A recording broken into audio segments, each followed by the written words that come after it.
محمد کی غلامی دین حق کی شرط اول ہے، اگر ہو اس میں خامی تو سب کچھ نامکمل ہے۔ مرزا ملعون قادیانی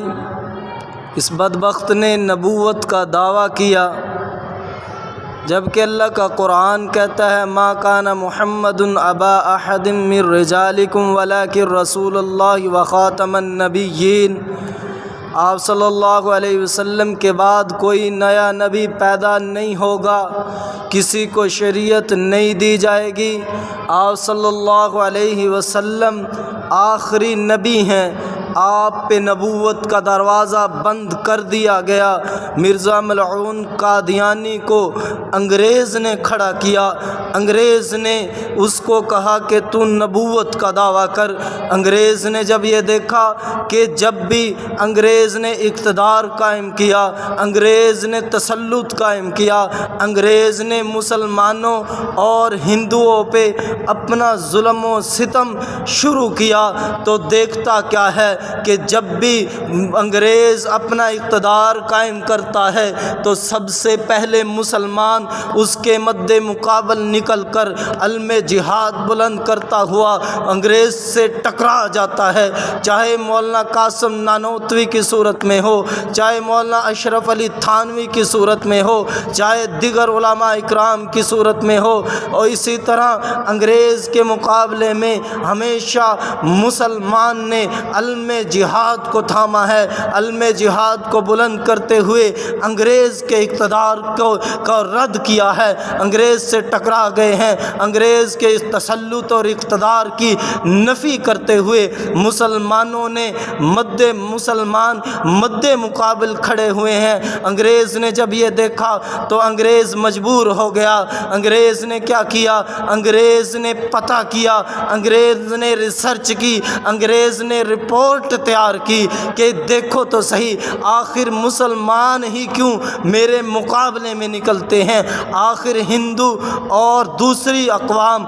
انگریز کے مقابلے میں کیوں نہیں آتی، اس اقتدار کو کی نفی کیوں نہیں کرتی، ہمارے مد مقابل کیوں نہیں اٹھتی، مسلمانوں کو کیا تکلیف ہے، مسلمانوں میں کون سی ایسی بات ہے جو ان کو مجبور کرتی ہے کہ وہ انگریز کے مقابلے میں نکل آتے ہیں۔ تو انگریز نے جب ایک سال کا سروے کرنے کے بعد، ایک سال کی سروے کرنے کے بعد انگریز اس نتیجے پہ پہنچا، انہوں نے ایک کمیٹی کی تشکیل دی، اس کمیٹی نے ان لوگوں نے ایک سال کی سروے کے بعد یہ رپورٹ تیار کر کے انگریز کے سامنے رکھی کہ مسلمانوں کے اندر ایک نبی پیدا ہوا ہے، جو نبی محمد عربی صلی اللہ علیہ وسلم ہے، وہ آخری نبی ہے، اس پہ ایک کتاب نازل ہوئی ہے جو اللہ تعالیٰ کی طرف سے وحی نازل ہوئی ہے، وہ کتاب میں لکھا ہوا ہے مسلمانوں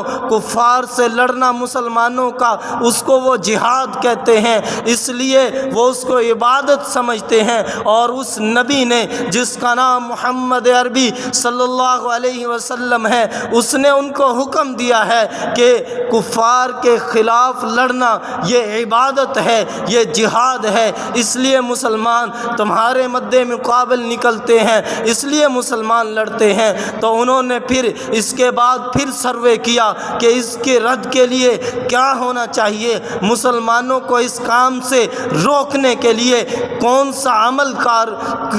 عمل کرنا چاہیے، کون سا طریقہ اختیار کرنا چاہیے۔ تو پھر انہوں نے سروے کیا، ایک سال کے سروے کے بعد اس کمیٹی نے مسلمانوں کو میں سروے کرنے کے بعد اس نے انگریز کے سامنے یہ رپورٹ تیار کی، انگریز کے سامنے یہ رپورٹ رکھی، انگریز سے کہا کہ اگر تم کسی آدمی کو کھڑا کرو اور وہ آدمی نبوت کا دعویٰ کرے، نبوت کا دعویٰ کرنے کے بعد وہ آدمی پھر ان مسلمانوں سے کہے کہ جہاد کو چھوڑ دو، جہاد ختم کر دیا گیا، جہاد منسوخ ہو گیا ہے، وہ نبی اپنے آپ کو نبی منوائے، نبوت کا دعویٰ کرے، پھر مسلمان اس کام سے باز آ سکتے ہیں، وگرنہ مسلمان اس کام سے باز نہیں آ سکتے، وہ تمہارے خلاف لڑتے رہیں گے۔ پھر انگریز نے اس ملعون کو کھڑا کیا، اس ملعون نے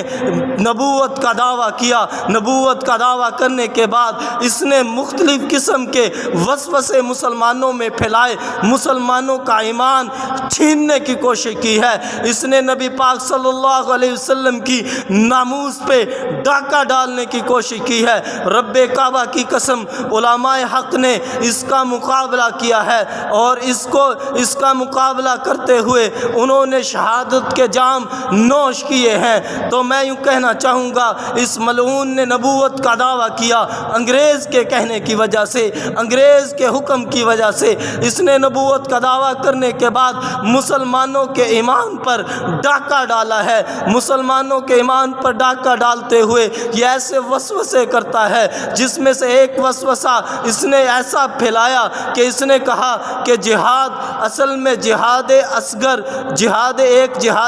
ہوتا ہے، ایک جہاد اکبر ہوتا ہے۔ کہنے لگا کہ قلم والا جہاد اکبر ہے، یعنی قلم والا جہاد بڑا جہاد ہوا، اور انسانیت کی خدمت کرنے والا جہاد بڑا جہاد ہے، جہاد اکبر ہے۔ اور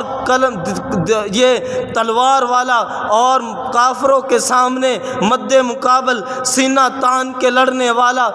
جہاد اصغر ہوا۔ لہٰذا جہاد اکبر کرنا ہے تو قلم سے جہاد کرنا ہوگا، اگر جہاد اکبر کرنا ہے تو انسانیت کی خدمت کرنی ہوگی، والدین کی خدمت کرنی ہوگی۔ تو اس نے کہا کہ یہ ایسا وسوسہ پھیلایا کہ جہاد اکبر یہ ہے کہ قلم سے کتابیں لکھی جائیں، جہاد اکبر یہ ہے کہ انسانیت کی خدمت کی جائے۔ وہ بدبخت جانتا تھا کہ نبی اکرم صلی اللہ علیہ وسلم لکھنا پڑھنا نہیں جانتے، وہ امی نبی ہیں، اس لیے اس بدبخت نے میرے نبی کی ناموس پہ وار کیا۔ اس نے کہا کہ اگر مسلمان اس وسوسے میں پھنس گئے تو مسلمان اصل میں تو اس وسوسے میں پھنسنے کے بعد یوں ہی سمجھیں گے کہ اصل میں والدین کی خدمت کرنا آپ صلی اللہ علیہ وسلم نے فرمایا کہ بہت بڑا جہاد ہے، جس طرح کہ اویس کرنی کے بارے میں آتا ہے، دیگر صحابہ اکرام کے بارے میں آتا ہے۔